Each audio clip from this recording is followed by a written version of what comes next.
All right, today we are going to tackle what is probably one of the absolute simplest setups in the SocksIP app, and that is configuring UDP requests. We're going to walk through the whole thing, and I promise you'll have this totally mastered in just a couple of minutes. So let's just dive right in.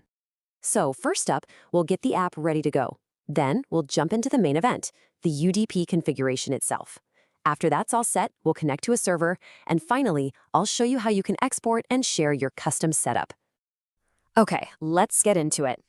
Before we start messing with the main settings, we've got to do a little bit of prep work. This just makes sure that everything works perfectly and that we're starting with a nice clean slate. First things first, and this might seem obvious, but make sure your mobile data is actually on and that you have an active data package. Next, you're going to want to head over to the Play Store and either install SocksIP VPN or just make sure it's updated to the latest version. And listen, this last step is really important. If you've used the app before, let's just reset it. Go to the menu, tap Import/Export, and then hit Reset Config. That way, we get a completely fresh start. All right, with the app all prepped, we are ready for the main event, configuring the UDP request. This is really where we tell the app exactly how we want it to connect. So let's get into those settings. So on the app's main screen, look for that little gear icon on the left and give it a tap. That's going to open up your configuration menu. From there, you'll select Request Tunnel.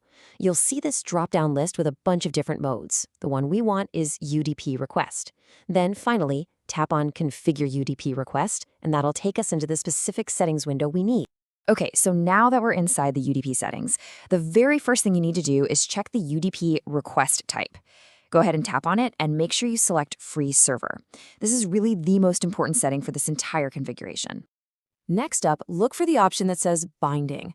All you have to do is tap the checkbox right next to it to enable it. This setting just helps keep your connection nice and stable. We're almost there, just one more setting to go. All right, our final step in this menu. Find the field that's labeled And Support. In that box, you're going to type in the number you see here, 65535. This is a pretty common port number that really helps this kind of tunnel work the way it's supposed to. Once you've got that typed in, just tap Save Settings at the bottom.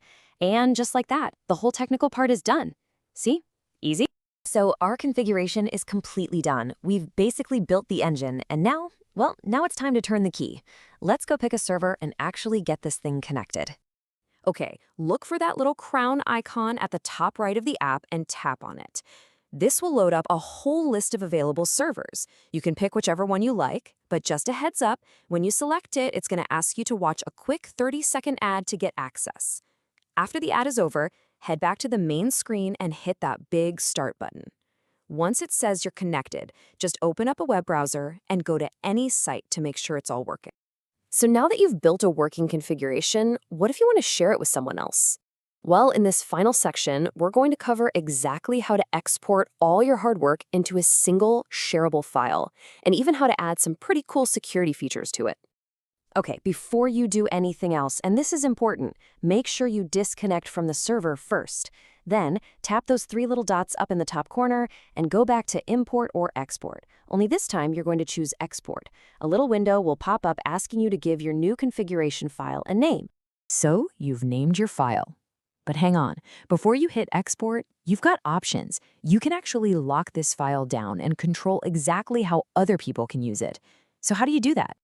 And this is where it gets really cool. You have so much control. You can block all, which hides all the core details of your setup. You can lock it to a specific phone using its hardware ID, or even set an expiration date so the file stops working after a certain time. You can also block it from being used on Wi-Fi or on rooted phones.